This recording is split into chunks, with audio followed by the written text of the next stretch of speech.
and welcome to Karnataka Exit Polls. We are using the word polls and not poll because we are looking at everybody else's exit poll. We aren't doing one ourselves. And I think there's some pretty sound logic for not doing that because as you will see shortly, and we'll bring it up full screen, they are all over the place at this stage. That's right. But, there is one consensus that seems to be emerging as far as these exit polls are concerned. First, let's just talk about the two latest ones, ladies and gentlemen, that have come in. While Vishnu and I were away, two important, exit polls have also come in. India Today Axis poll, which is giving a clean sweep to the Congress party. Their range for the Congress starts from 122, that is 10 above the majority mark, going up to 140 for the Congress party. A clear majority, in fact, a sweep as far as the Congress is concerned. This will, even if the upper limit holds, it will better the Congress's record of Mr. Siddaramaiah in 2013.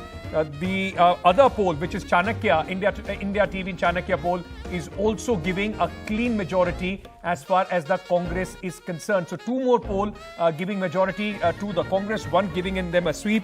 Overall, Vishnu, 10 exit polls have come. 5, their upper limit is giving a majority to the Congress, 3 to the Bharatiya Janata Party. Others are still hedging their bets. It's 50-50 as far as these are concerned. Let's bring that up full screen and understand these numbers if we can, because it's pretty confusing at one level. Because there is no unanimity, and this is it. I mean, they've all done exit polls. Most of them have hedged their bets, and they're all over the place. So if you look at ABP News, then they're giving the BJP between 83 and 95. Go down that same column. If you look at India Today, they're giving the BJP only between 62 and 80. Go down India TV, giving the BJP 80 to 90. News 24, they're giving the BJP 92. They've not hedged their bets. News Nation has not hedged their bets. They've given the BJP 114. In other words, a simple majority. But let's take a look at that second column now, which is of the Congress and its allies. Again, most have hedged their bets. Between 100 to 112 says ABP. Between 122 and 140 says India Today. So that is perhaps, in my mind, the most interesting of these polls, simply because it seems to be, I don't know if you'd like to use the word outlier or not, Ankit, yeah, but it is perhaps in the context of these 8 or 9 polls an outlier in terms of its predictions, where they're saying quite clearly the Congress, not by a small margin, but by a whopping margin. The others have been much, much closer. So the others, again, I'm going to go back to these graphics. India Today, as I said, 122 to 140, so a clean sweep over there. India TV saying 110 to 120. That is what has changed, Ankit was mentioning. News 24 has now gone up to 100. So, what has happened, Ankit, in the last half an hour is that I think one of them has been updated and 2 of them are new. Yeah, and also the last 3 that you spoke about, News 24, India Today and India TV. One thing is common. They are all giving majority to the Congress party. Even News 24 is giving 120 as far as the Congress is concerned. So largely, if we look at all the polls, and we'll get in our experts to weigh in on that, largely the broader strokes are that the Congress seems to be in the pole position. At least, there's one more poll, I think, which I'm told that we need to go to right now. Can we just bring up that graphic of the today's Chanakya? Because that's also interesting. It's an extremely credible sort of group. Okay, this is the one, News 24 today's Chanakya, which puts so the Congress and allies, Congress essentially, at 120. A clear majority, 8 over the majority. The difference between the other polls and News Chanakya is a much lower number for the JDS. And in this also the BJP is doing and that is obviously favored the Congress. So that's precisely right. So in their survey says that there is completely, and as many people were talking in theory, that complete decimation of the JDS, but the BJP still holds. The BJP largely holds its ground, 92 seats for the Bharatiya Janata Party. The Congress, that means, is doing exceptionally well as far as this poll survey is concerned in the old Mysuru region. And that's why you see 12 for the JDS and Congress standing at 120. That's very, very interesting. Dr. Manisha Priyam, so if you see the different theories by these 2 new polls, in the first one, which is the India Today Access My India poll, the JDS is still holding on to roughly similar figures of 2024. The other ones saying no, tectonic shift and the ground below. I'm only interrupting you now because we've got Priyank Kharge who joins us. Priyank, thanks very much for being with us. I suppose your own emotions in the course of the last couple of hours would be sort of a bit up and down. Some of the initial polls suggested that you wouldn't be doing too well. But now you've got C Voter and you've got India Today, and I think one or two others suggesting that you are going to come to power. Some suggest that you're going to sweep, or it'll be a simple majority, if not a sweep. How are you seeing these numbers? Vishnu, I'm not a great fan of exit polls. But having said that, the hard work that we have put in, the strategy that we have come up with, the narratives that we have brought in, and the way we have moved one step ahead of BJP in the state, I'm sure that we will cross the 130 mark. Mr. Kharge, if I may ask you, because in the region of your influence, your father's influence, the Hyderabad Karnataka region, most exit polls seem to be giving the Congress a big edge. Though on the ground, was it a difficult election, particularly for you on your constituency? You know, fighting this election for the third time, was there anti-incumbency as far as you are yourself are concerned? How difficult or easy was this election? Well, it's every election is a tough election, and of course there are huge expectations from people themselves, and moreover, BJP is always hell bent on defeating me. But one is probably because it will bring in a lot of flack for the AICC president, and besides that, I myself have been exposing the scandals of BJP in the state. So I was probably in the top 5 targets, and it's been, I wouldn't say it's been a tiring election. So, but I'm sure that the people of Chitapur will bless me, and I'll be ready to serve for a third time. Priyank Veeraraghav here, you don't usually sound like this. I know you're sounding a little different, tired voice after all the campaigning.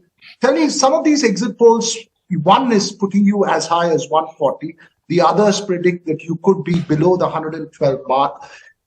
Is there a sense of nervousness within the Congress at the moment? I mean, has there been a sense of nervousness since the last few days about how the numbers are going to play out at the end of the day?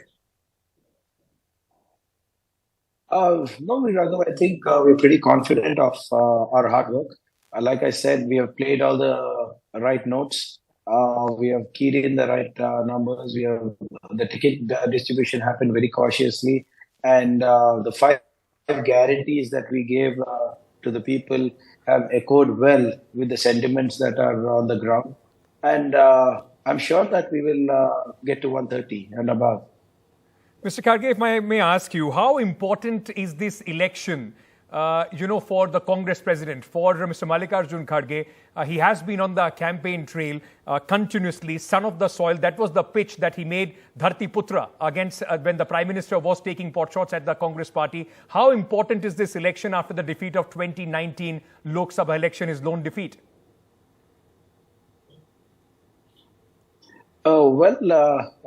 Every election is important to the Congress president, and this being his own state makes it all the more special.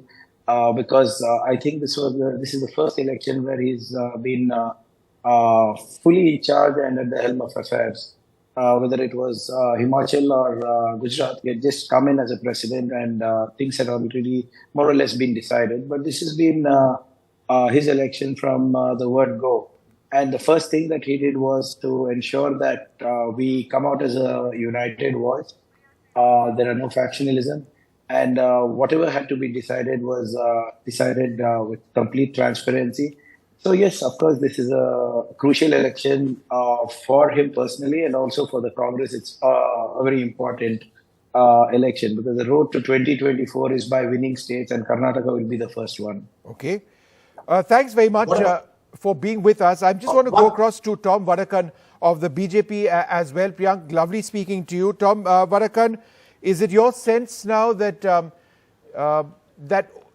of these exit polls seem to be suggesting that things aren't necessarily going your way? The larger number of them seem to be suggesting, in what could be a close contest, that the Congress may be just ahead.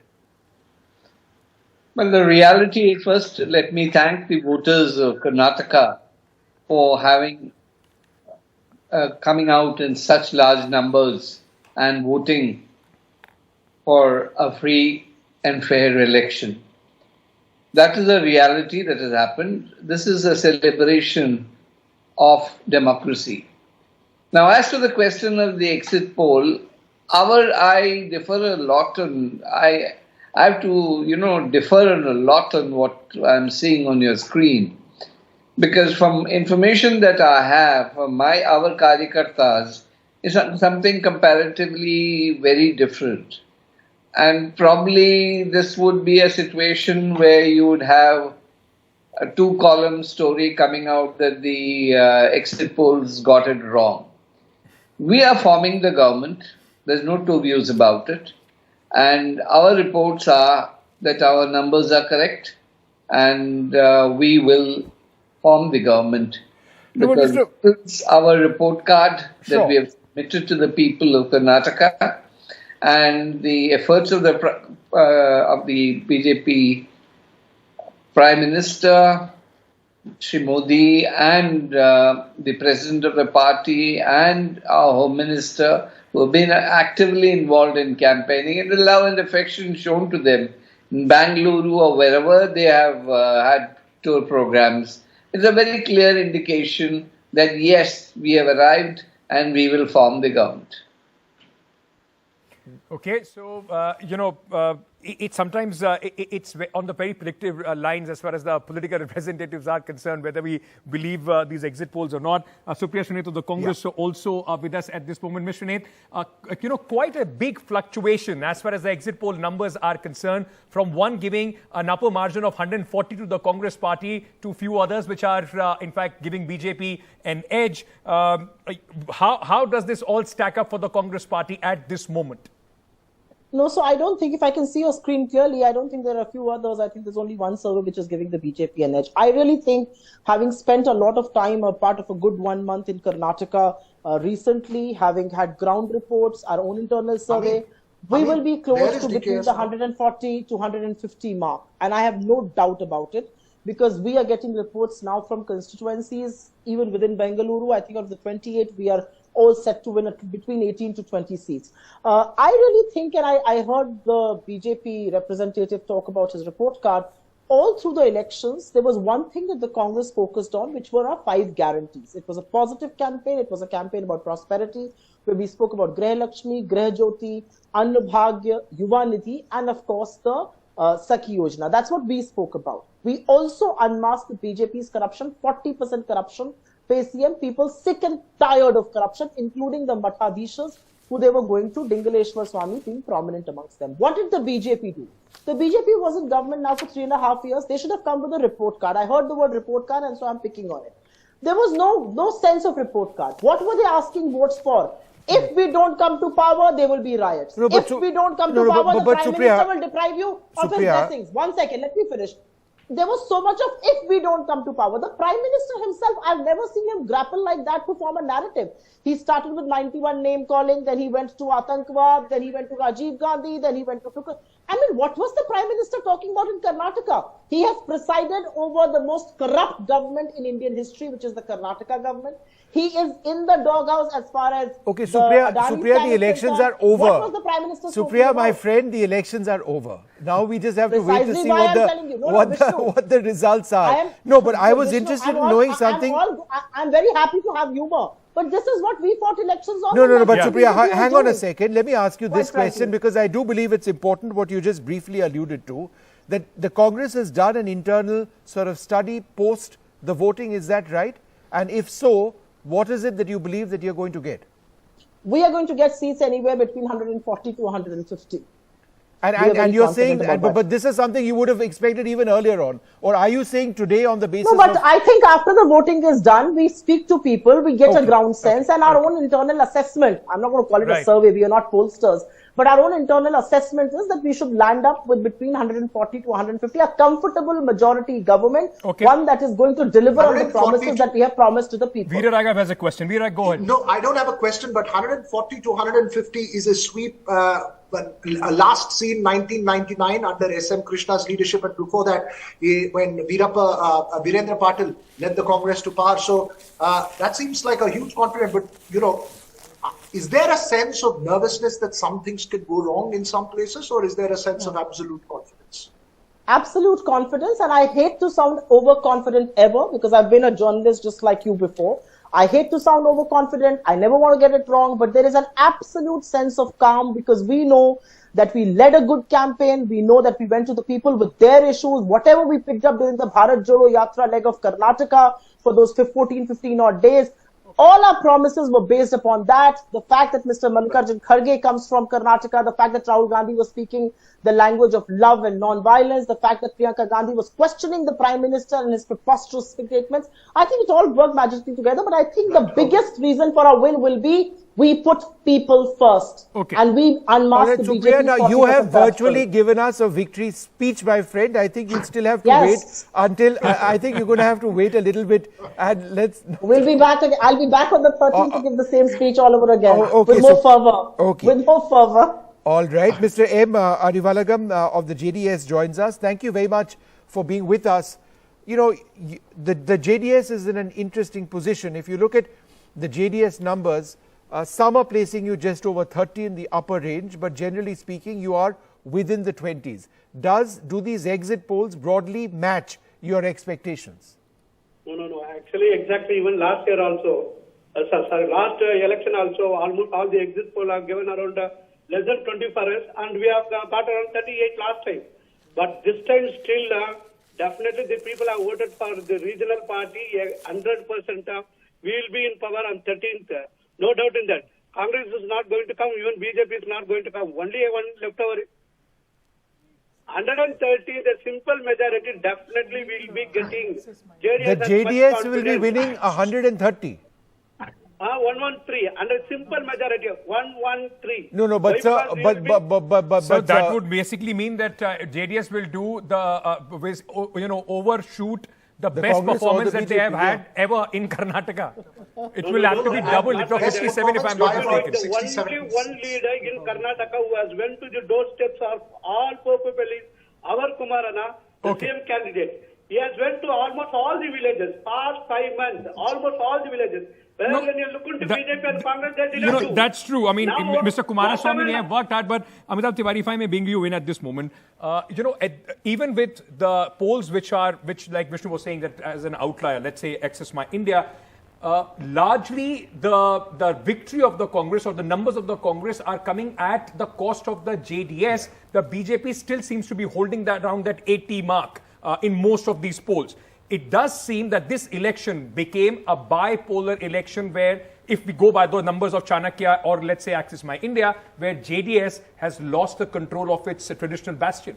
So if you go by the Axis survey or the Chanakya survey, in the old Mysuru region, Congress party is getting 40% vote share, JDS 28 and BJP 25, which means both BJP and Congress are eating into JDS vote share if their numbers are correct, because JDS used to be 40% and Congress used to be around 35 and BJP 17 to 18%. So either the Muslims have somewhat consolidated behind Congress after this Bajrang Dal PFI episode, and Vokaliga vote, some of it, has been transferred to the BJP, and that was evident in your NDTV CSDS opinion poll, where it showed that only 36% Vokaligas are voting for the JDS.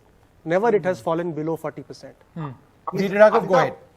No, Amitabh, I think the NDTV CSDS poll suggested that the Congress and the JDS were fighting for the Vokaliga vote. There could be the Congress taking away a portion of the JDS vote as well in terms of the caste vote that exists in there. Just making that point, because it's at 36 or 34, I think roughly the numbers split between the Congress and the JDS. Correct. So even BJP, which was around 17-18%, because we did not have the BJP number, it seems that it is getting in some seats, because it is also a JDS versus BJP contest in some of the seats there. 9 to 12 seats, it's a JDS versus BJP contest. And the entire contest, as you are saying, turned into a bipolar. I mean, it is a triangular contest only on 15% of the seats. True. Mostly 34-35 seats only. Sugata, I think the larger picture really is that you're predicting a clear, sort of the Congress on pole position may be closer to the mark in terms of general response, but the JDS, as you pointed out, stuck to between 20-25 seats. I wonder what Sugata has to say for that. Sugata, go ahead. Yeah, I mean, if the numbers are correct, and if Congress is getting 140 seats, then the vote share will have to be in the range of 40 and 42% across the state. Yeah. It is 43%. And Congress could not have just done well in one region. It should have done well also in central Karnataka and coastal Karnataka as well to get that kind of percentage, 42%. But there could be one reason. So the Congress, in fact, if I just go by the Axis data, which said in coastal Karnataka, the BJP is still sweeping. But the vote share of the Congress could have gone up, like we were discussing earlier, because of the consolidation of the minority vote, not getting fragmented between SDPI and other parties, but completely went to the Congress. Yeah. Apart from that, every other region, Congress is leading. Yes. You're absolutely right. See, in the old Mysuru region, it's JDS is a dominant party in the Okkaliga districts. That's Mandya and Ramnagaram and places like that. But Mysore, Chamarajanagar, and also, the other parts of old Mysore region, they're not a dominant player. And, let me correct Amitabh ji. See, they have, what the CSDS NDTV poll showed was they were retaining their support base. Yeah. And they had a slight edge. That was what I think was shown. I think the Okkaliga vote. In the Okkaliga vote. Okkaliga vote, their average is CSDS 42%, 42-43%. The Okkaliga vote. Just half a second. I just wanted to go across to Dr. Priyam as well. Given what we are seeing and assuming for a moment that, the margins which we are seeing for a Congress win, which seem quite dramatic now and large in the last 2 or 3 exit polls, that their narrative seems to have worked, which has been much more about local issues linked to employment, poverty, employment generation or the lack thereof, and of course corruption. That, can we say safely that those were actually the dominant themes? There is undoubtedly an alignment between what was being raised on the ground and what was being offered by the Congress in its manifesto. Having said that, in coastal Karnataka, the BJP is held on its own, and Karnataka does have such an intricate social fabric, a lovely social fabric of plurality of social castes. And if you look at the old Mysore region and Bangalore city also, the Congress is doing very well. Yeah. Between Bangalore city and the Mysore region, that accounts for over 100 seats. And if the Congress is doing so well, then it's definitely the Okkaliga, it's definitely the minorities, but also the OBC politics. The Ahinda politics was about the OBC politics. The quiet Siddaramaiah, who's always, when he pitchforked from the front, he was a much hated figure amongst the Okkaligas. But when the Congress is running a 2-horse race with DK Shivakumar and Siddaramaiah, and it's kind of on the offensive, it doesn't have to defend its own pitch. I think that's working. Maybe the Rainbow Coalition that we've often spoken about for Devegowda, I don't know yet if these numbers hold. And if we look at, theoretically speaking, I think both DK Shivakumar and Siddaramaiah come from the same region. So it could have sort of made them that kind of double engine that the BJP speaks looking about. for. Amitabh, and then would it be possible that the Lingayat vote over here, which the BJP was expected to dominate, they would have actually lost out on, with people like Shettar having lost? If you look at, again, the last 3 polls, exit polls or whatever, it would seem to suggest that possibly even in their heartland, in terms of constituencies, they may be losing out substantially. Yeah, see, last time also they were losing in Hyderabad, Karnataka, because it has a significant population of minorities, SC/STs. But they are trailing also in Bombay, Karnataka, if the Axis survey is correct, which means that they have not been able to consolidate the Lingayat vote as they used to get, and the number could have dropped to below 60%. Would be Karnataka huge could be other issues also. Remember, for there was a statement that I for the read Congress. and Shugata Right. comment So, on that. so hang on.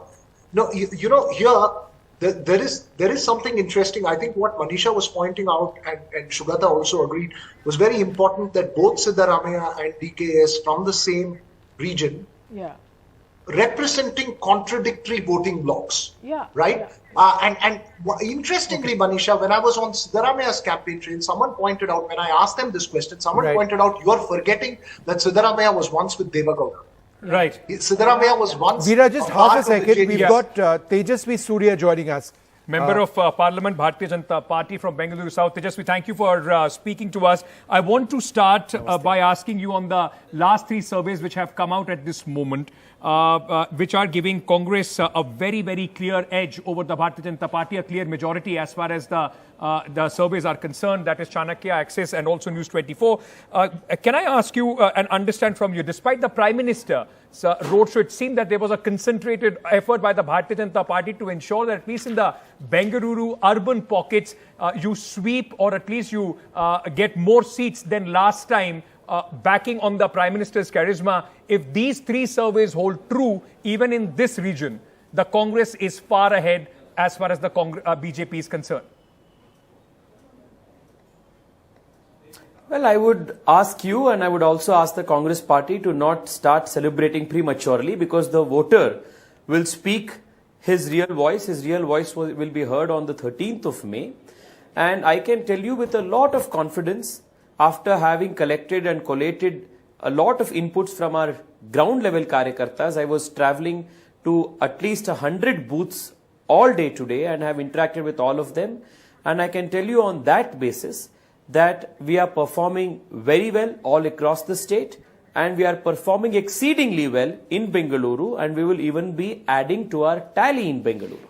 Tejasvi, let me ask you this. BJP will emerge as a single largest party on the 13th of May. No, I'm just trying to understand that, I understand that you would say that you'll emerge as the single largest party. Perhaps you will, perhaps you won't. But in terms of a possibility of aligning with the JDS, is that even within the realm of conversation and talk within the BJP this evening?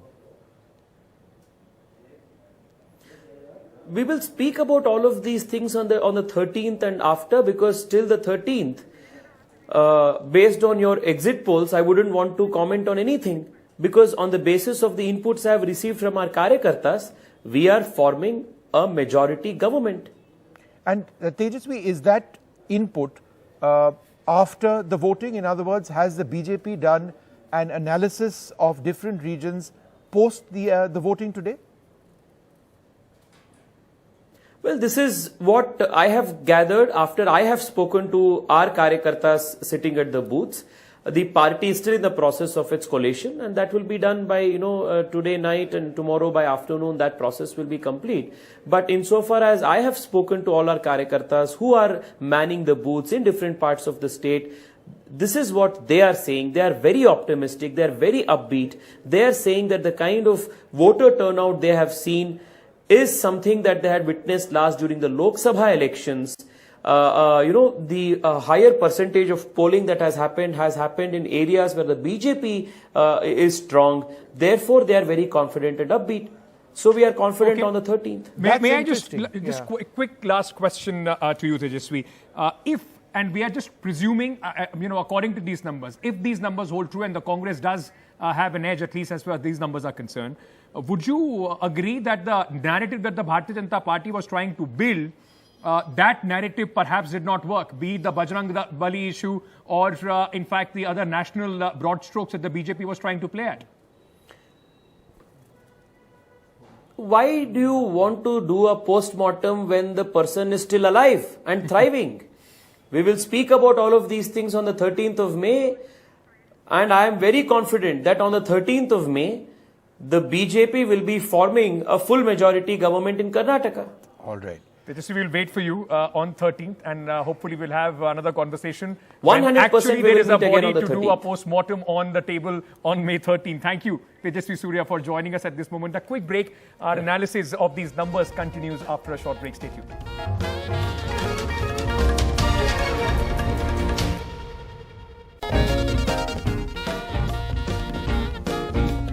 Well, good evening and welcome. It's been quite the day today. Voting has taken place in Karnataka in an election which has been one of the most anticipated elections we've seen in recent times. I think the larger picture is, does this give an indicator of where we are headed for in 2024? Over the last couple of hours, Veeraraghav, Ankit and I have been looking at various exit polls, and they've genuinely been a mixed bag. But I think in the last couple of hours, it does appear that according to 2 or 3 fairly decisive polls, the Congress party may be ahead, if not winning by a decisive majority. Earlier on, it did appear that no, we were headed to a hung assembly. That's right. And, as we have been discussing this evening, for the Congress, the only way to form the government is a decisive majority. They will have to have something around 120 to be comfortable as far as the government is concerned. And that possibly would be, after 2013, a full majority government that Karnataka, the state, will also see. Veera Raghav, while on the campaign, when you were there, I was also, in fact, traveling across. We spoke to all these leaders. One thing that came out, that there was, even in Karnataka, despite, all the murmurs of defections or the fissures. Okay, let's very quickly go across to Mr. Siddaramaiah, who is speaking at this moment. Congress party ಈ ಸಾರಿ 130 ಕನಿಷ್ಠ 150ವರೆಗೂ ಗೆಲ್ತದೆ ಅಂತ ಹೇಳ್ತಿದ್ದೆ. ಬಹುಶಃ ಅದರ ಪ್ರಕಾರ ನಾನು ಗೆಲ್ತೀವಿ ಅಂತ ಅನ್ಕೊಂಡಿದ್ದೀನಿ. ಓಕೆ, ಅಲ್ಲಿಗೆ ಜನ ತಮ್ಮ ನಿರೀಕ್ಷೆಗೆ ತಕ್ಕಂಗೆ ಮತ ಹಾಕ್ತಾ ಇದ್ದಾರೆ. ನಾನು ಜನರ ನಾಡಿ ಮಿಡ್ತಾ ಅರ್ಥ ಮಾಡ್ಕೊಂಡ ಮಟ್ಟಿಗೆ ಬಹುಶಃ ನನ್ನ ಲೆಕ್ಕಾಚಾರ ಕರೆಕ್ಟ್ ಆಗಿದೆ ಅಂತ ಅನ್ಕೋತೀನಿ. ಈಗ ಅವರು ಕೆಲವೊಂದು ಡಿವೈಡ್ ಮಾಡ್ಕೊಂಡಿದ್ರು, ಕರಾವಳಿ ಭಾಗ, ಮೈಸೂರು ಭಾಗ ಅಂತೇಳಿ. ಎಂಟೈರ್ ಕರ್ನಾಟಕ ಕಾಂಗ್ರೆಸ್ಗೆ ಚೆನ್ನಾಗಿದೆ. ಎಂಟೈರ್ ಕರ್ನಾಟಕ, ಈವನ್ ಕರಾವಳಿ ಭಾಗ, ಈಗ ಫಾರ್ ಎಕ್ಸಾಂಪಲ್ ಕರಾವಳಿನಲ್ಲಿ ಅಲ್ಲಿ 13 ಸ್ಥಾನಗಳಿದಾವೆ. ನಾವು ಗೆದ್ದಿದ್ದು ಒಂದೇ. ಈ ಸಾರಿ ಜಾಸ್ತಿ ಗೆಲ್ತೀವಿ. And that is what is getting reflected in some of the polls. And he is making the point that I made earlier, which is we are doing well in coastal Karnataka as well. And I made that point because in Puttur there is a lot of dissidence. ಉಡುಪಿನಲ್ಲಿ 3 ಗೆದ್ದಿದ್ದು. Sir, ಈಗ ಪ್ರಮುಖವಾಗಿ ಮೋದಿಯವರ rally ಇರ್ಬೋದು ಅಥವಾ ಬಜರಂಗ ದಳದ ವಿಚಾರ ಇರ್ಬೋದು, ಯಾವುದು ಕೂಡ ಜನ ವೋಟ್ ಹಾಕಿದ್ದಾರೆ. Right, that was Mr. Siddaramaiah speaking, and as Mr. Nivas was, translating it, he's confident 130 to 150 is what his number is. Let me go back to Veera Raghav. Veera Raghav, both Mr. Siddaramaiah and Mr. DK Shivakumar, they have not in any way even attempted to hide their ambition for the top job as far as Karnataka is concerned. With these numbers, how do you see the permutation combinations within the Congress party which will be at play at this moment? Oh gosh, don't even get there. I think we'll have to wait till the 13th of May to figure that out. I remember posing this very question to Mr. Siddaramaiah specifically. How do you see Mr. DK Shivakumar as a friend, a competitor, rival? He said he's my good friend, quote unquote. He's my good friend, but also competitor when it comes to the chief minister's post. Post 13th May, there is going to be a battle. But going back to that point we were discussing just before the break, Ankit and Vishnu, Shivakumar, Siddaramaiah, both from the old Mysore region, both representing contradicting caste combinations. And I was going to put that across to Manisha as well as Shugata and Amitabh, that interestingly, when I asked somebody in Siddaramaiah's campaign trail, how is this going to work on the grassroots? Will there be friction on the ground? They told me, you're forgetting that Siddaramaiah was with Devagowda at one point of time. This is exactly the caste combination that they took forward for the JDS at one point of time, and they are trying to reinvent that. So I think if the Congress and if the two of them can bring their vote bases together in the old Mysore region, which is the Ahinda vote base or even the Kuruba vote, if just that section of the Ahinda vote and the Vokaliga vote, it could be decisive, sure. Especially in the Kaveri heartland, right, Manisha? Yeah, I just feel two things. One is that on all the hardline Hindutva that the BJP did, the strongest and most pitched battles on the ground were fought by the JDS. Even on the Nandini Amul thing, look at how Mandya as a district, the rural farmers were responding against that whole issue. But the fact is that, the larger advantage of this battle being taken by the Congress party, which comes in at the end and says, okay, now let's ban Bajrang Dal, and they had to ban it. They could have said it like, much earlier. But I feel definitely that what would have worked to the advantage of the Congress party is that Siddaramaiah and DK Shivakumar have allowed to be different, seemingly competitive. So the anti-Siddaramaiah anger that existed amongst the Vokaligas in 2018, this time around, by playing two different games, by playing different strokes, you are able to get, seemingly rivalrous or competitive caste groups together. It is still to be seen whether the JDS has done badly. I don't know what it, because all polls have pitched it at a somewhat comfortable position. So I don't think. No, but 2025 is not comfortable, Manisha. They were looking at 35 plus. They were looking at, they need 35 plus. When I asked you, Shugata, about that working majority, I think within the JDS, 30 was the number. 30, if they go below 30, they become irrelevant. All right, 1 second, everyone. I want to ask a question to Praveen Chakravati, chairperson of data analytics at the Congress. He's a number cruncher. You know, Praveen, what is your own sense based on speaking to your own workers, your own poll workers, after the elections actually took place? Because I know that all major parties go about asking questions. So realistically, what is it that you think you would get? Good evening. I think first off, I think it's quite obvious to those that have done scientific and well-designed studies that the Congress party is in a very comfortable position. It's in pole position. It's in a very comfortable position. I personally expect it to do as well, if not better, than the 1999 election, where I believe we got 132 seats. Having said that, I also want to urge caution to both viewers and panels about all these exit polls and all these sort of different polls that keep coming up during every election. I think the simple question is this: any scientifically designed poll has to that claims to predict seats has to poll every seat. They have to get 1,000 people in every seat on a stratified random sample basis. It costs 150 rupees to poll one person on the ground, which means it costs about 3 to 3.5 crores to poll Karnataka 224 seats. I want to know, do any of these pollsters, did they spend that money? If not, who spent that money? How much did they spend? And what exactly did they survey? Because I think for far too long, we've had this charade of polls that keep coming out, fooling viewers, saying that these are exit polls and scientific polls. The fact is, none of these are scientific. So, Praveen, by that token, you don't accept. You don't even accept the ones that stuff. are giving you 140. That is precisely why my comments make even more controversial credibility. Controversial, Praveen. You don't even accept the good numbers. That's exactly why I'm making the point. The point is, while we are very sure that we will form the government and we have a comfortable majority, I want to caution viewers. I want to tell people this is a complete. So what is your number? Because that was my original question.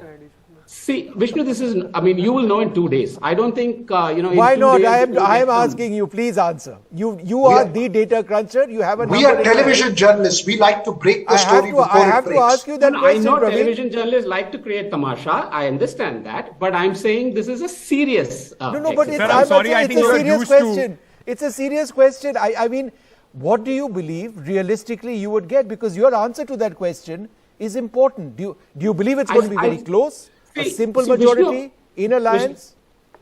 Vishnu, let me tell you something. In terms of seats, anyone that's intellectually honest will tell you that they cannot give an absolutely accurate prediction of the precise number of seats, even with all these sort of ranges that I'm seeing. Sure. All I can tell you is we're in a very comfortable position. It'll be a very comfortable majority. Very comfortable majority.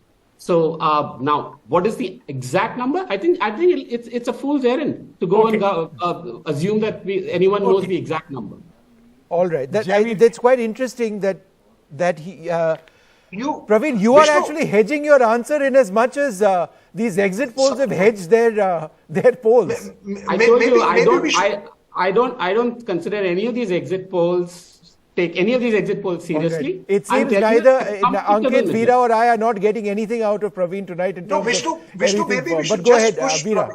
Maybe we should just nudge Praveen to tell us, do you think the JDS and the BJP will be, which of them is going to lose more? Let me put it that way to you.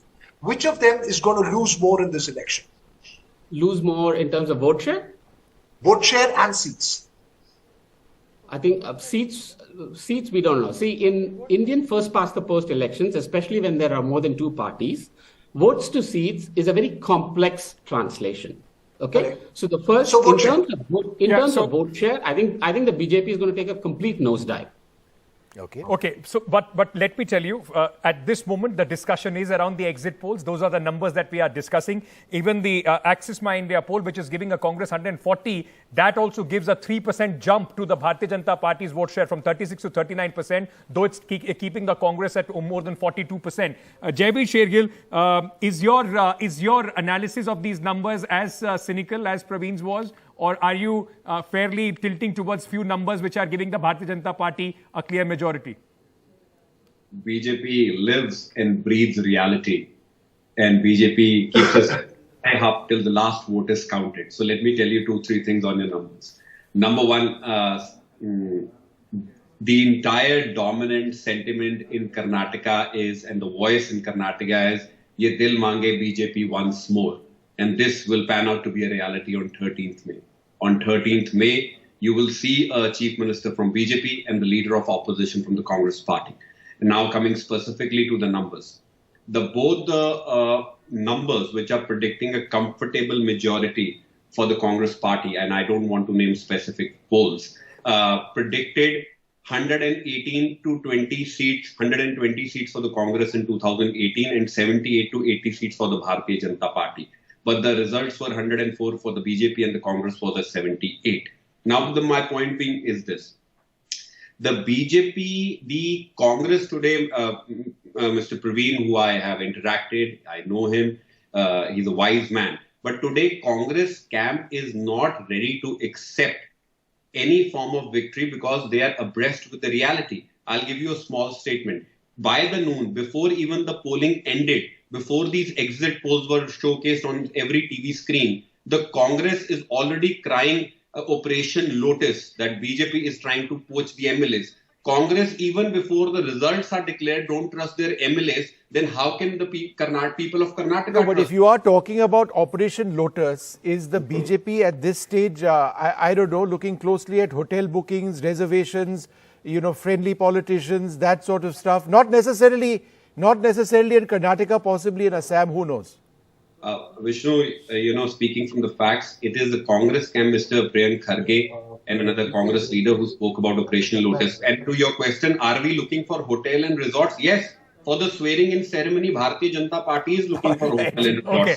And lastly, why? I'll tell you, being a pilot myself, on May 13th, Congress will cry Mayday, Mayday, and BJP will celebrate safe landings because we have contested this election on a development card. And Congress has contested this election on abuse the Prime Minister card, and the result will be out there for the public. Okay, we'll wait for May 13th to figure that out, who's taking off and who's not. We have Mr. R.K. Hegre, Chair Professor, Institute of Social. Okay, he is joining us in just a short while. In fact, we've got Mr. S. Shankaranna of the JDS with us. All right, and Mr. Shankaranna from the JDS, and we also have Professor Sanjay Kumar of CSDS also joining us here. Professor Kumar, first of all, your initial thoughts on the exit poll numbers. A wide range, largely, though edged the Congress, but a wide range from majority to the BJP to 140 for the Congress party. If you look at, if I have to talk about numbers, see, look at, there are 10 exit polls which has come up. 6 are giving leads for the Congress or a comfortable majority to the Congress, 2 hung assembly and 2 for BJP. By sheer numbers, I think it's a clear majority for Congress, or at least the polls suggest that Congress is ahead of BJP. In my opinion, going by the exit poll assessment, I think Congress is going to get a majority. No, a couple of hours back, based on obviously the exit polls then, you said it would be a close fight at a hung assembly. I think that's what you had suggested. You said close fight and? I never said a hung assembly, but I did mention that it is a close fight. Okay. And a close fight would mean maybe Congress is getting a majority, a thin majority. And now on the basis of the new ones, I am not on the side of Congress, say, getting 125, 130 seats. My own assessment would be maybe about 118, 119 seats. 118, 119 seats, less than 120 seats. All right. Chandan Gowda, how are the vote shares, Vishnu, that amongst all the exit polls? Maybe Sanjay could give us a perspective on the vote shares that we are seeing amongst all the exit polls. Is it consistent? My own sense is that there are only 2 polls which have given vote share. Yeah. No other polls have given any vote share. And I think the two polls are suggesting Congress with about 42% vote. That's right. That's what I have got the sense. And the BJP is at? 35%. 35%. So it's a 7% lead. Access, I think. I think 39 mostly in some other region. 43, 35, it's a 2% gap in vote share. 8% gap. 7%. That's a huge one. And that's also the first time the Congress would cross the 40% mark after 1999. Yes. They have never crossed the 40% mark post 1999. The Congress party would be, in fact, doing that. Let's very quickly, Vishnu, if you want to take a question to the JDS, representative who is joining us at this moment, Ms. Anna, I can ask you the numbers at this moment. The average for the JDS is much below possibly that you would have expected. A 30-35 is what the JDS would have liked. The range for the JDS at this moment is just about 20-25. How do you assess this performance based on these numbers, sir? With the good evening, brother. With the blessings of Bajrang Bali and with the blessings of Allah, on May 13th, 2023, Shri Harpanalli Devegowda Kumaraswamy ji will be the Chief Minister of Karnataka, because from 18% vote share in 2018, we will be getting 22% vote share in 2023, giving us a clear edge and form the government in Karnataka. Because on May 13th, 2022, close to 10 lakh people gathered in Bangalore and took a vote in the name of Janata Jaldhara to bring JDS to power. And this time it is not only old Mysore region, it is also the Kalyan Karnataka region, the Kittur Karnataka region, the coastal Karnataka region, the central Karnataka region, Bangalore urban region, and old Mysore will all vote for a regional party named JDS, and it will vote Chief Minister as Kumaraswamy. Right. Professor Chandan Gowda also with us at this moment. Professor Gowda, what are your initial thoughts on the trends that are emerging as far as these exit polls are concerned? I didn't find anything counterintuitive in these results. If you recall, all the forecasts that were being done before the elections, they were roughly pointing to the Congress as single largest party, perhaps with a simple majority, perhaps with a little more. And BJP was never ever claimed by anyone to have a chance at winning. All right, I'm just going to interrupt you there, Chandan. We've got Mr. DK Shivakumar with us. Thank you, sir, very much for being with us. Do you believe that it's a done deal as far as you're concerned? The Congress is going to win? Or do you believe it's going to be a close fight, as some of the polls have reflected a couple of hours back? You're asking me? Yes, sir. Go ahead. There will be no close fight. This will be a clear fight. The result will be not, I don't believe, all these exit polls. The number will be much bigger. It will touch 141. That is my number. I still had my own homework done. Yesterday also, today also. I think there's a big change for better. To root out, today is the day to root out the corruption in Karnataka, for the development of Karnataka, for the growth of Karnataka, and for the peaceful atmosphere to be created in Karnataka. So who's going to be Chief Minister, sir, if these numbers hold? Who's going to be Chief Minister, you or Mr. Siddaramaiah, or will it be a dark horse? No, you should be very happy that the Congress party is going to form to power. Let us keep the Chief Minister out of this one. The country and the respectfully, that becomes a huge issue now. If you actually do go with these numbers, and given the fact that, let's be honest, sir, that there has been problems and differences between you and Mr. Siddaramaiah, I think the next step people would want to know is what happens. You want to create a difference. See, media and BJP want to create differences. You are acting that, sir.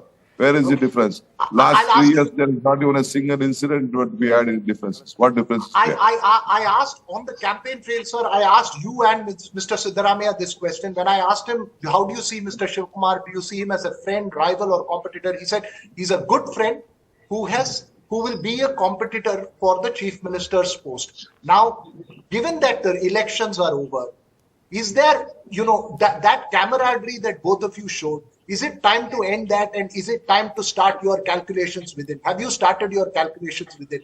No calculation. I don't want to make any calculation. It is my proud duty to deliver Karnataka, all of us joining together. My party high command will take care. There is no election here, nothing. They will take an opinion. Ultimately, my party will take a call. Mr. DK Shivakumar, I want to ask you, sir, the Prime Minister spent quite a considerable time as far as the campaign of Karnataka is concerned. How much of an impact did his campaign have as far as these elections are concerned? And do you believe that because there was not Mr. Yediyurappa on the ticket, that worked to the advantage of the Congress party with your face and Mr. Siddaramaiah's face being put forward? See, Prime Minister, he knew that he is going to lose. So he came out here all alone, wanted to show his single face, not taking any state leaders along with him. He did his roadshow only with him, used the machinery, government machinery that he is on one road and the public will be on one road. I think that will not be a local election. His double engine has failed. That is why he tried to project himself that he will run the government. That can't be happened. Karnataka, he is different. We all are local. We have a local pride. You can't bring any other model here. Karnataka has its own model. You can't bring UP model, Gujarat model, or any other model. We have our own model. Our model will work out for the development of. Mr. DK Shivakumar, if you remember, we caught up on the election trail. And, I asked you this question where you had said once that the Congress party is going to reward me for so there'll be royalty for my loyalty. Is this the time now? The loyalty for Mr. DK Shivakumar is going to be rewarded by some royalty by the Congress party? See, let us not discuss what we said earlier, what we did not tell earlier. Okay. Now let us be on a positive note. What I have spoken, I stand by it. Let us take it forward. We will meet on 13th. And thank you for all your support at the time of our campaign. One last question, sir. Over the last 2 months, given this campaign and it played out in different ways, has your equations with Mr. Siddaramaiah changed? Have you become closer friends? What is your sense of him today vis-a-vis what it was, let's say, 6 months ago? From the day one till today, nothing has changed. Nothing will also change. All right, nothing will change. Nothing will also change. Thanks very much, sir, for speaking to us. You do believe that it's going to be a simple majority for the Congress party. It's been a hard-fought election. Let's see what finally happens. But my takeaway, Veera, from that interview, and I've been asking this question of all the political leaders we've been speaking to, is have you actually done some sort of assessment post the polls today? And if so, what are your numbers? And he seemed to suggest that a basic, you can't use the word survey, but a basic series of questions have been posed to their poll representatives and others, perhaps across the state, on the basis of which he appears to be confident. If you look at those numbers, and let's have those up full screen for just a few moments, these are three well-known, in fact, 4 well-known exit polls. There are several, and I want to be absolutely clear. Some have suggested that the BJP will do better than the Congress party. But if you just look at these numbers now, Republic saying 94 to 108 to the Congress, then Suvarna saying 91 to 106, Times now saying no, in fact the Congress will be up to 113, TV9 saying 99 to 109. Remember, 113 is what they are looking at. Times now says 113 is what they will get. Z News at the bottom says 103 to 118. So just by and large, the numbers are more in favor of the Congress party at this juncture. Again, this can all drastically change. We want to be very clear about this. But just the last couple, News Today, India's Chanakya, today's Chanakya, saying 120 for the Congress party. India TV and CNX saying up to 120 for the Congress party, which would, Times Now, ETG saying 113. So the BJP between largely in the 80s and the 90s. I would suggest mostly in the 90s. Right. Some suggest just narrowly going into the hundreds. But that's where things are right now. Vishnu, very quickly, I just want to discuss a little bit about, because, in every poll survey, and also when you talk to the party representative as well, for the Bharatiya Janata Party, Prime Minister Narendra Modi comes as a booster dose as far as the elections are concerned. Professor Kumar, if I may start with you, this is different from the 2018 election where this was the first time that Prime Minister Narendra Modi was campaigning for an assembly election in Karnataka as the Prime Minister. there was an incumbent Congress party. Those were added advantages as far as the BJP's campaign was concerned. Is that why this is different? There is no Yadurappa on the ticket. It was only then left to the Prime Minister to pull the BJP possibly from where they were lagging behind 10 days back.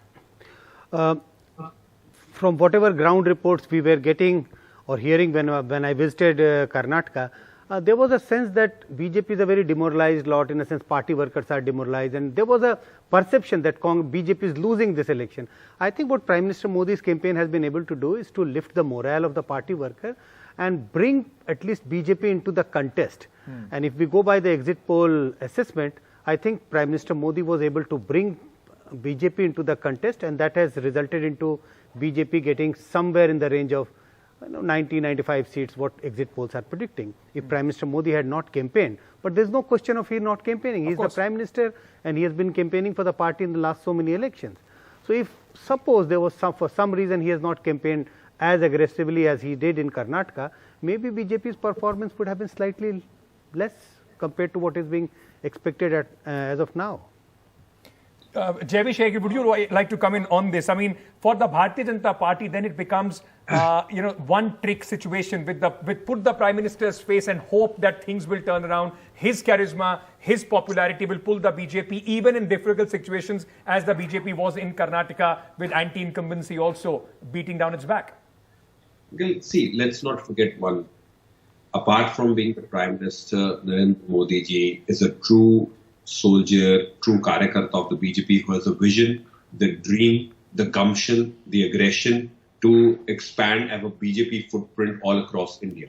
The Prime Minister campaigned extensively in Northeast. He visited Northeast 50 times more than any other Prime Minister. Prime Minister campaigned aggressively in the North also, South also, East and West. The point is, BJP's double-engine government, as it is called, under Prime Minister's leadership, the Chief Minister's leadership, has aggressively worked for development of Karnataka. You have many number crunchers on your show. Today, Karnataka has the lowest unemployment rate, 2.4%, far below the national average. The inflation is far below the national average.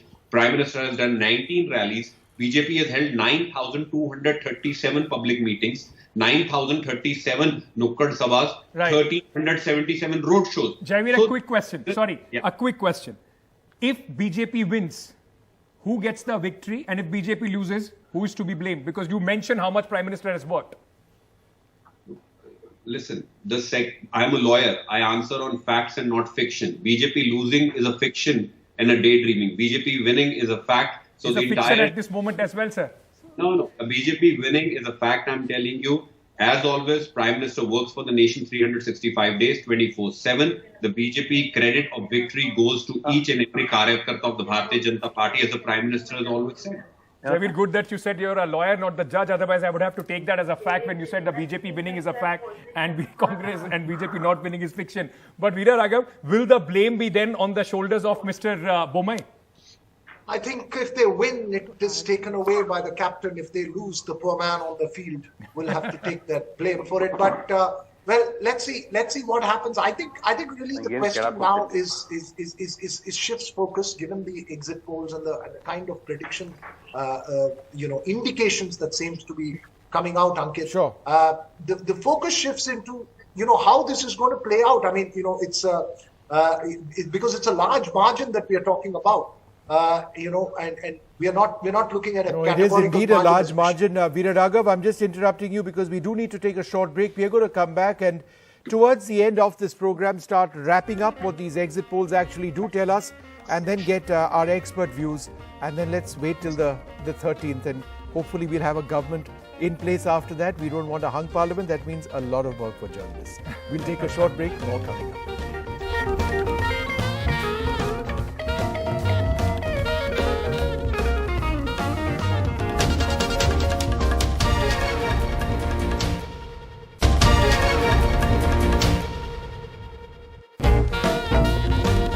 Watching the Karnataka exit polls, and we are now going to start the process of wrapping up just what's been a very interesting evening, no doubt.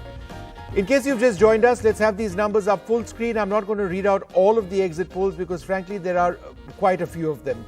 But by and large, it now does appear that, the ABP, India Today and India TV CNX suggesting Congress between 100 and 112, so within striking range there, or India Today saying between 122 and 140, so that's a sweep over there. India TV CNX saying 110 to 120.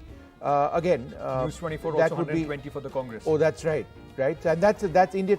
So, Sanjay, my question to you, in looking at these numbers, how is it that some have got it completely the other way, and how do we as readers, viewers, and journalists sort of assess exit polls on the basis of these numbers? I think we have to look at our electoral system, which we keep talking, about, first past the post system. Karnataka is a unique example. If you look at last many assembly elections, the party which gets more vote share, which is the Congress, have mostly got less number of seats. Look at the recently held election in Himachal. What happened?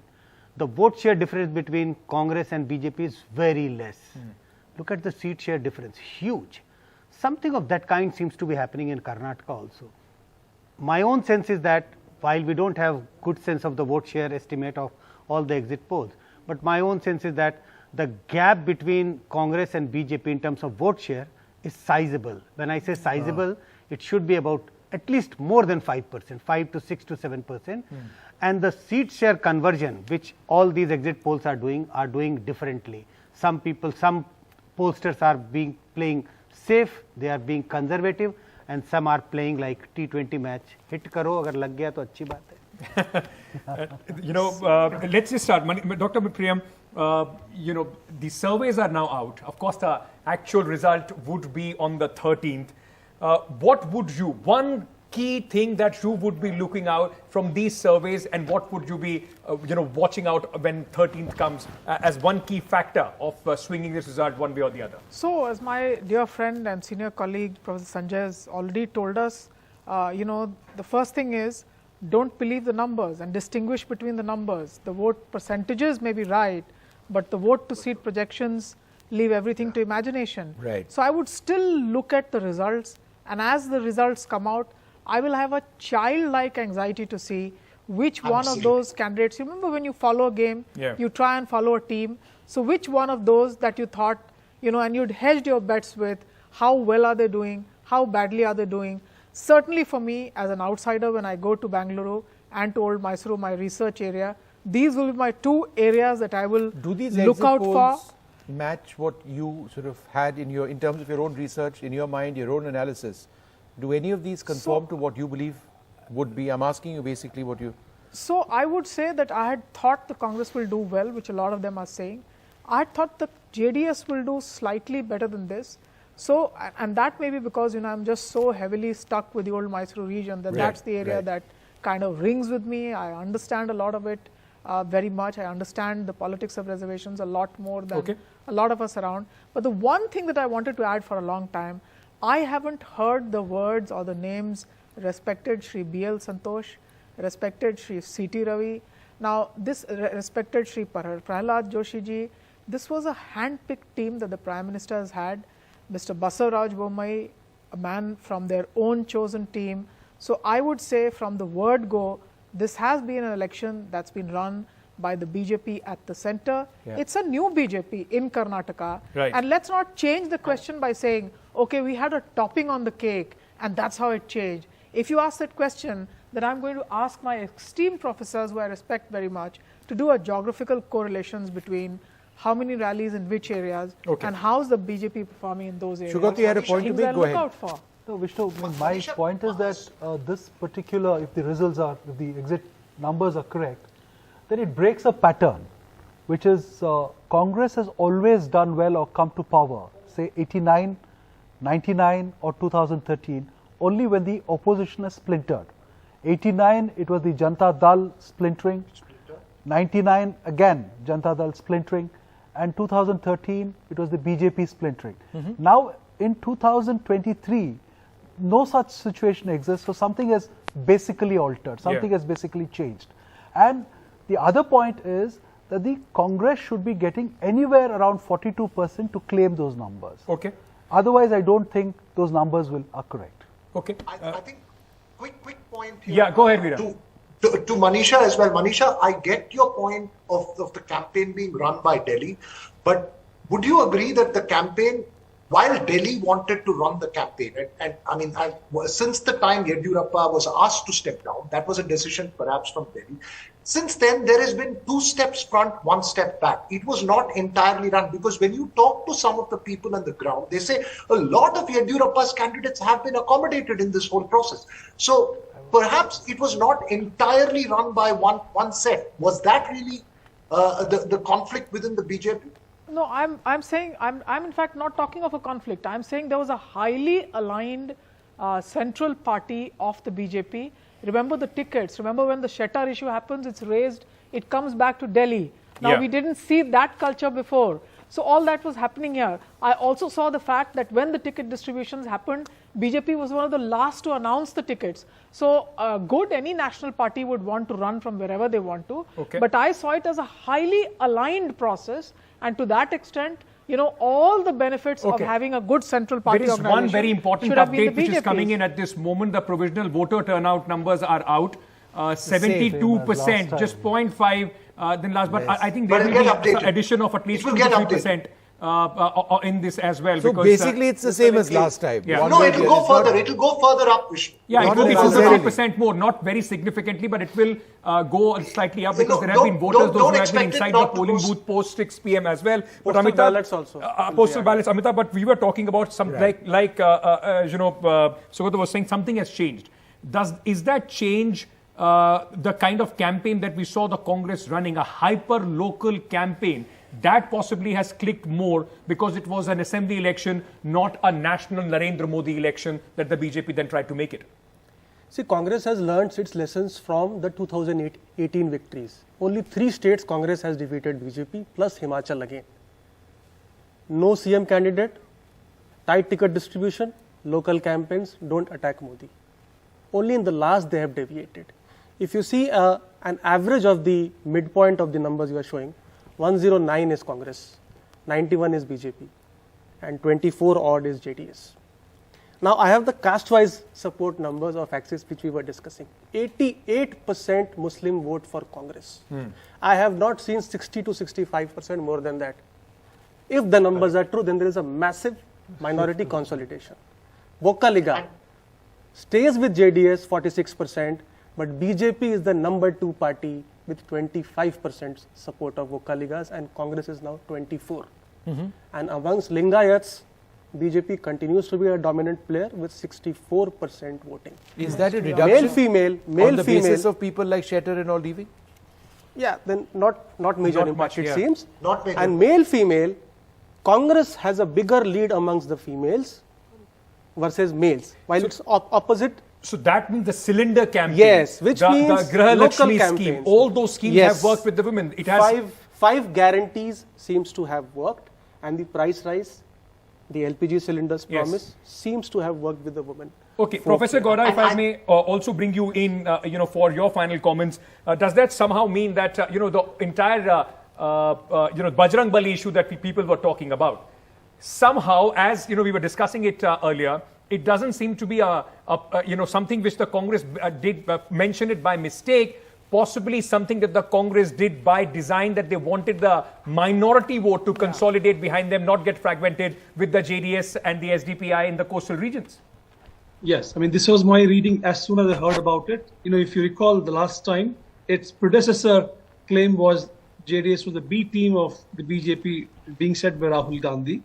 And that actually hurt JDS's chances even against the BJP in many seats, which was expected this time to make Muslims do strategic voting, which they may have done. We'll have to see. We'll really have to see till the results come out. But in case they have consolidated behind the Congress, I think the chances of voters to shape political party cultures, is lost. I feel the JDS will feel a lot more lot less constrained to go with the BJP now or in the future if it knows that we can never count on the support of Muslims, and that's bad news for how to work.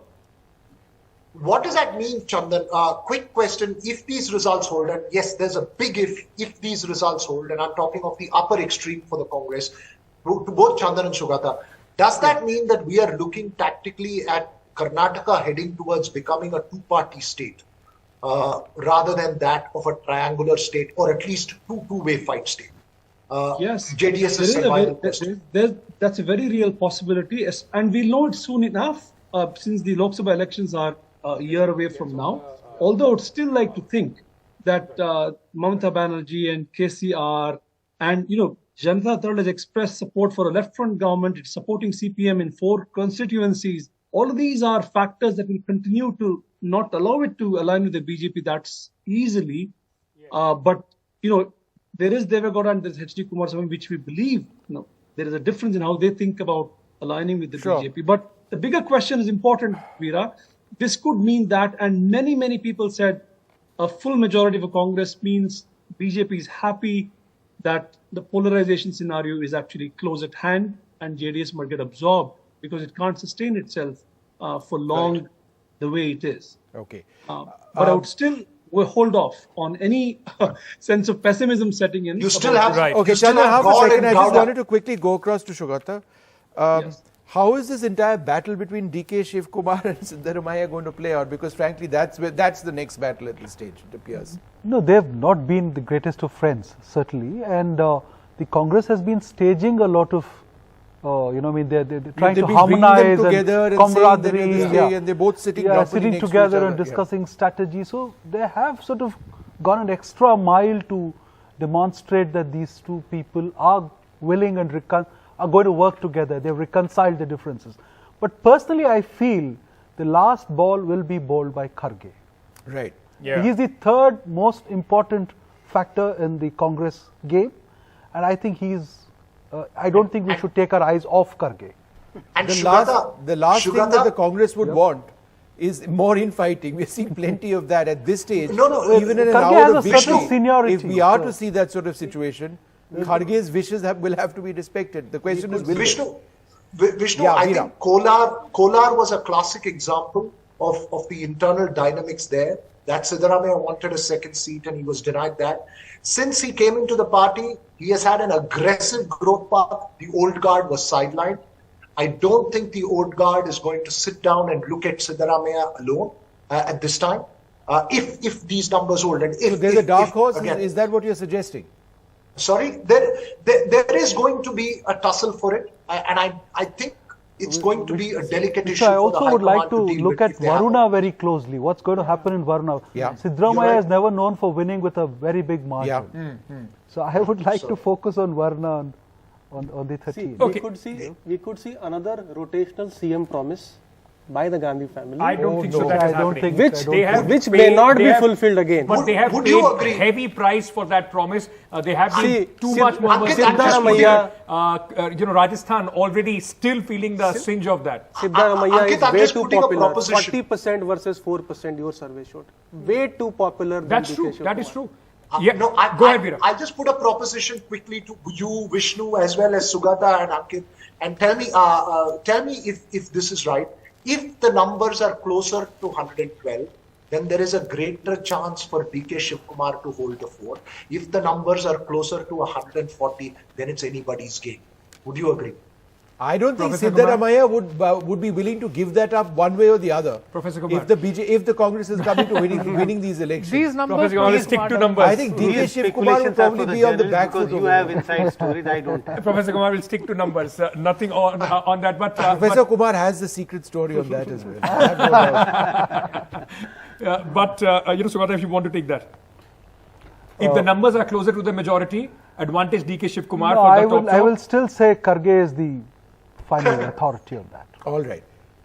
Okay, fair enough. So let's see what finally does take place. Can I just ask one question? Manisha Priyam and Professor Kumar, you can take this as well. It's always, largely useless to try and extrapolate these numbers and their impact on the national election.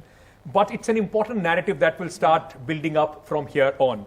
Manisha Priyam, to begin with you, does this mean if the Congress wins, the elusive opposition unity will become more difficult because the Congress suddenly will go with much more bargaining power and much more confidence as far as remember, I mean, just as he said, Kharge, watch each of Kharge's steps. He goes to meet Nitish Kumar. What does Nitish Kumar talk about? Caste census. So when I said at the opening that for the opposition in India, especially what you call the regional parties, which are splinter groups of the erstwhile Janata Parivar or of the socialists, they are watching this very keenly, and therefore the JDS doing well in the old Mysuru region is very important to them. That the issue of caste-based census is the only way, the Mandal, old Mandal way, in which they can counter this narrative of Hindutva plus development with which the BJP now has a pan-India presence, and they can reinvent themselves as regional, state-level parties, state identities, and have an issue-based agenda in Mandal and developmentalism. So Karnataka is being looked at by all of North India very carefully, and for opposition unity, Congress will take second seat, and these coalition of leaders might turn out somewhere at the front. But will they, Professor Kumar, if any, what is the impact? I think either way it's going to be difficult to achieve a opposition unity. If Congress does well, and if these exit polls, the indication of the exit poll is that Congress is forming the government, Congress will take a much firmer position. Congress will not be willing to budge to the regional parties, and suppose Congress doesn't perform well, then it will be more untouchable, it will become more untouchable for the strong regional parties. So opposition unity is going to be very, very difficult either way, whether Congress wins or loses this election. Because not only just the the parties involved in this game, the BJP, Congress and the JDS, for others like Mamata Banerjee or the Aam Aadmi Party, all of them would also be looking at very keenly with what happens in Karnataka for more than one reason. Yeah. If this, opposition if is you get already the numbers, fairly united, I would say. Yeah. All right, I need to start wrapping this up. Opposition is already fairly united. Sure. Where Congress is weak in the Hindi heartland, the regional parties are strong, and where Congress and BJP have one-to-one contest, the regional parties have no room. So it's already fairly united. Professor Kumar, one final question. So I think a lot of our viewers would want to know, 13th, of course, results. By what time will we know? What time? I don't think before 1 p.m. All right. And it would start with postal ballots first? Normally that's the process of counting. And an interpretation of postal ballots inevitably goes wrong, right? Because it is not representative of what the true results are or where the trends are. I think the fault are ours because we start doing over-interpretation of the postal ballot. And extrapolating those trends from the postal ballot as if this is going to be the result. So we have to be cautious. We have to be a little cool and calm in the initial few hours of counting. Okay, Veeraraghav, over to you. If the numbers are at the extreme end that has been predicted, that's on the upper end for the Congress, then I think we can all have Uta by 2 o'clock. I think you'll have clarity. If they are on the bottom end, then I think for the next 5 years, we'll have to keep watching out what's the next story that's breaking in Kolkata. And if they don't hold and there is a hung house, then Veeraraghav and I are standing at somebody's house in Bengaluru to decide who's going out which resort. Anyway, all that for 13th. Yeah, now enough. No more questions now, my friend. We need to wrap this up because we've got a lot more to talk about on the 13th. It's going to be fast. It's going to be pacey. We never stop. I mean, just looking at the magic of our electronic voting machines and how they've transformed our lives, our democracy, our elections. And the fact that we do this faster than possibly any other country in the world, and the magic of Indian democracy, the speed and the results and what it means for millions of people, that all starts coming together on the 13th. It is just magic. We leave it over there. Thanks very much for being with us. From all of us here, good night.